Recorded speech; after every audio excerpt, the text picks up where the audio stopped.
अस्सलाम वालेकुम, आप देख रहे हैं वर्ल्ड। मैं हूं आपके साथ जुबैर अली। दोस्तों, इस वक्त ईरान के हमले के बाद इसराइल के बेंजामिन नेतन्याहू की धड़कनें बहुत ज्यादा तेज हो चुकी हैं। दरअसल जो खबर सामने निकल के आ रही है कि इसराइल के नेतन्याहू किस तरह से अपना घर छोड़कर इस वक्त बंकर के अंदर अपनी जान बचाने के लिए छुपे हुए हैं। दोस्तों, खबर सामने निकल कर आ चुकी है। शायद गोदी मीडिया ने आप लोगों तक ये खबर नहीं पहुंचाई होगी, क्योंकि मीडिया ने भी इस खबर को एक छोटी सी हेडलाइन देकर बस अपनी चंदी वेबसाइटों पर अपलोड कर दिया है। इतनी बड़ी खबर को पूरी तरह से छुपा दिया है, जिसको हाईलाइट करना चाहिए था कि किस तरह से इसराइल के नेतन्याहू पूरी तरह से इस वक्त अपनी जान बचाते हुए नजर आ रहे हैं, बंकरों के अंदर छुपते हुए नजर आ रहे हैं। ये तस्वीरें शायद आप लोगों से छुपाई जा रही हैं, आप लोगों तक गोदी मीडिया ने नहीं पहुंचाई होंगी। रिपोर्ट जो है सामने निकल कर आई है, आप लोगों के सामने रखूंगा। दरअसल गोदी मीडिया की तरफ से 7 अक्टूबर के बाद से दोस्तों एक झूठ परोसने का काम किया जा रहा है।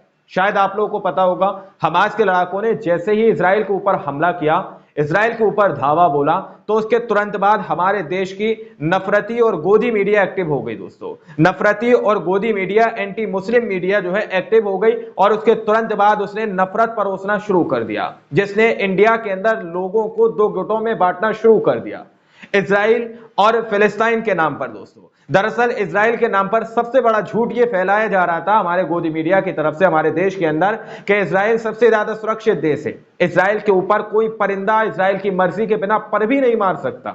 लेकिन आज ईरान ने इसराइल के ऊपर मिसाइलें दागी, सफलतापूर्वक मिसाइलें गिरी, जिसमें खबर सामने निकल के आ रही है कई सैकड़ों की तादाद में इसराइल के अंदर लोग हलाक हुए हैं। दोस्तों, लोग मारे गए हैं ईरान के मिसाइल की तरफ से। दरअसल इस वक्त जैसे ही हमला किया गया, उसके तुरंत बाद इसराइल के नेतन्याहू घर छोड़कर मिसाइल प्रूफ बंकर के अंदर जाकर छुप गए हैं। दोस्तों, अपनी जान बचाने के लाले इसराइल के नेतन्याहू के इस वक्त बढ़ते हुए नजर आ रहे हैं, अपनी फैमिली को और खुद बंकर के अंदर जाकर छुप चुके हैं। शायद आप लोगों को अभी तक मेरी बात का विश्वास नहीं हो रहा होगा कि इसराइल के नेतन्याहू जो सीना ठोककर ये बात कहते हैं कि भाई हमारे ऊपर कोई मिसाइल नहीं दाग सकता, वो इसराइल के नेतन्याहू सिर्फ 200 मिसाइलें जो ईरान की तरफ से दागी गई हैं, उसके बाद बंकर के अंदर जाकर छुप गए। बुलेट प्रूफ बंकरों के अंदर जाकर छुपने पर नौबत आ गई, अपनी जान बचाने के लाले पड़ते हुए नजर आ रहे हैं इसराइल के अंदर, इसराइल के नेतन्याहू के।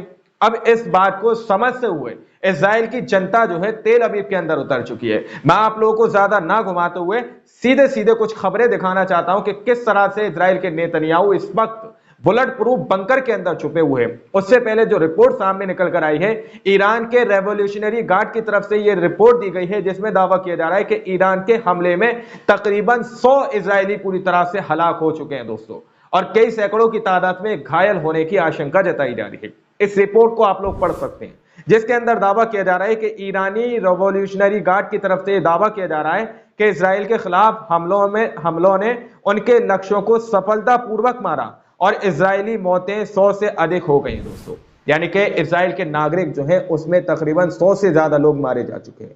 तो ये हमला ईरान की तरफ से जो इसराइल पर किया गया है, ये एक बहुत खतरनाक हमला बताया जा रहा है। अब इससे आप लोग अंदाजा लगा सकते हैं कि इसराइल के बेंजामिन नेतन्याहू अपना घर छोड़कर बंकर के अंदर जाकर छुप गए, बुलेट प्रूफ बंकर के अंदर जाकर छुप गए। तो अब आप लोग अंदाजा लगा सकते हैं कि कितना भयंकर हमला ईरान की तरफ से किया गया है। यानी कि हम ये कह सकते हैं कि इसराइल के नेतन्याहू की जान के लाले पड़ चुके हैं। दोस्तों, उनको समझ नहीं आ रहा कि किस तरह से जान छुड़ाई जाए। सीधे सीधे जो खबरें यूनाइटेड नेशन की तरफ से भी सामने निकल के आ रही हैं कि यूएन के अंदर किस तरह से यूएन ईरान के हमले की निंदा कर रहा है, लेकिन इसराइल ने दमिश्क के ऊपर हमला किया, उसकी निंदा यूएन ने नहीं की है। दोस्तों, दरअसल इस रिपोर्ट को देखिए किस तरह से जो है हिंदुस्तान की तरफ से रिपोर्ट शेयर की गई है। हिंदुस्तान न्यूज मीडिया कंपनी जो है उसने इस रिपोर्ट को शेयर किया, जो लिख रहे हैं कि ईरान के हमले से सहम उठा इसराइल, मिसाइल प्रूफ घर के बंकर में जा छिपे बेंजामिन नेतन्याहू।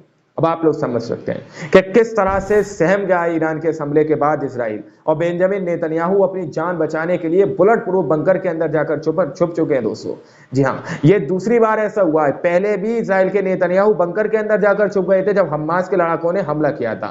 तो इस बात से ये तो साबित हो जाता है कि इसराइल के नेतन्याहू अंदर से बहुत ज्यादा कमजोर दिल के हैं, या फिर अगर किसी और की भाषा में कहा जाए कि डरपोक अपनी जान बचाने के लिए मिसाइल प्रूफ बंकर के अंदर जाकर छुप रहे हैं। दोस्तों, आगे रिपोर्ट के अंदर आप लोग देखिए, दावा किया जा रहा है कि स्थानीय समाचार एजेंसियों की रिपोर्ट के अनुसार ईरानी हमले की आशंका प्रबल होने के बाद इजरायली पीएम ने फालिक के किलेबंद घर में रात बिताई।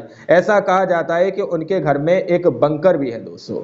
दूसरी रिपोर्ट आप देख सकते हैं कि ईरान के किए गए हैं। इतना ही नहीं, ईरानी सरकार ने साफ साफ कहा है कि अगर इजराइल पलटवार करता है तो और अधिक घातक हमला करेगा। इस सबके बीच ये खबर सामने आ रही है कि इजराइल के प्रधानमंत्री बेंजामिन नेतन्याहू अपने परिवार के साथ अमेरिकी अरबपति साइमन फालिक के मिसाइल प्रूफ घर में शिफ्ट हो गए। दोस्तों, आप लोग समझ सकते हैं कि इजराइल के नेतन्याहू के ऊपर ईरान ने हमला किया और ऊपर से एक और बड़ी चेतावनी दे दी कि अगर इजराइल इसका पलटवार करेगा तो इससे अधिक और इससे घातक हमला ईरान इजराइल के ऊपर करेगा। वहीं पर इजराइल के बेंजामिन नेतन्याहू पूरी तरह से दावा किया जा रहा है कि अमेरिकी अरबपति साइमन फालिक के मिसाइल प्रूफ जो घर है उसके अंदर जाकर छुपे हुए हैं, अपनी जान बचाते हुए नजर आ रहे हैं। यानी कि ये बात तो साफ साफ तौर पर इस बात को दर्शाती है कि इजराइल के बेंजामिन नेतन्याहू को अपने आम नागरिकों की बिल्कुल भी फिक्र नहीं है।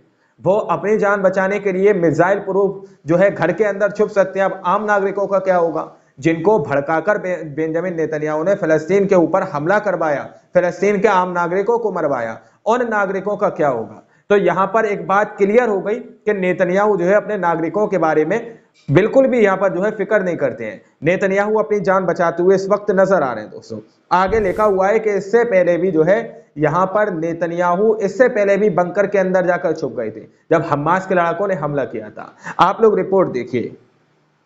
दावा किया जा रहा है कि इससे पहले 7 अक्टूबर को हमास के द्वारा किए गए हमलों के जवाब में जब इजराइल के युद्ध की शुरुआत की तो उस समय भी नेतन्याहू का परिवार यरूशलेम के तलपियोट में स्थित फालिक के घर में शिफ्ट हो गया था। हाल ही के महीने में नेतन्याहू का परिवार यरूशलेम में गाजा स्ट्रीट पर अपने घर लौट आया था। स्थानीय समाचार एजेंसियों की रिपोर्ट के अनुसार ईरानी हमले की आशंका प्रबल होने के बाद इजरायली पीएम ने फालिक के किलेबंद घर में रात बिताई। ऐसा कहा जाता है कि उनके घर में एक बंकर भी है। दोस्तों, वहीं दावा किया जा रहा है कि कौन है साइन फालिका, यानी क्या है साइन फालिका। ये जो बार बार इसके बारे में बात की जा रही है कि साइन फालिका आखिर क्या है। दावा किया जा रहा है कि साइमन फालिक एक व्यवसायी है।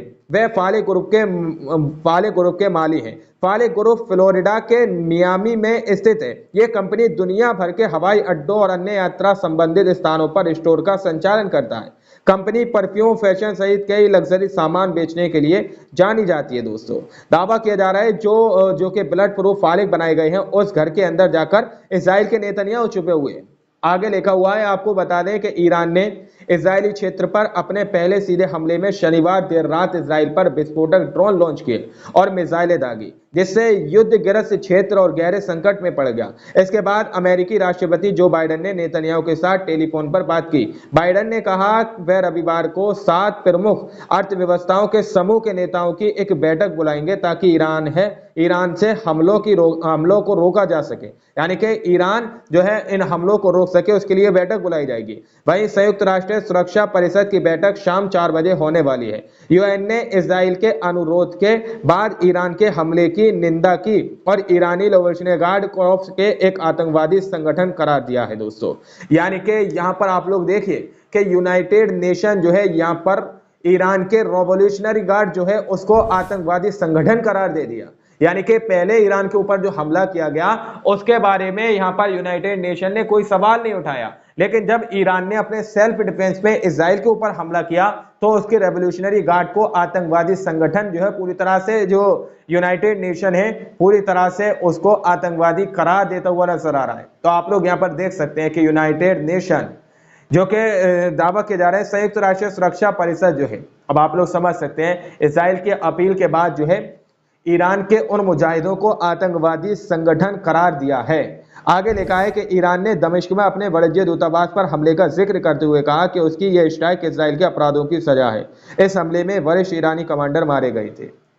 दमिश्क के अंदर जो इजराइल ने मिसाइलें दागी, जो उसके वाणिज्य दूतावास पर जो एम्बेसी पर हमला किया, उसके सेल्फ डिफेंस में ईरान ने इजराइल के ऊपर मिसाइलें दागी है। हम आपको बार बार बताते हुए नजर आ रहे हैं कि ईरान ने फिलिस्तीन या फिर गजा के समर्थन में यह कदम नहीं उठाया दोस्तों, और ना ही अगर कोई मीडिया वाला इस खबर को आप लोगों तक पहुंचा रहा है, आपसे कह रहा है कि फिलिस्तीन के समर्थन में उसने ये कदम उठाया है, तो आप उसे कमेंट में जरूर कहिएगा कि भाई आप फिलिस्तीन का नाम ना लेकर सिर्फ और सिर्फ सेल्फ डिफेंस का नाम लीजिए, क्योंकि यूनाइटेड नेशन के अंदर ये मामला जाएगा।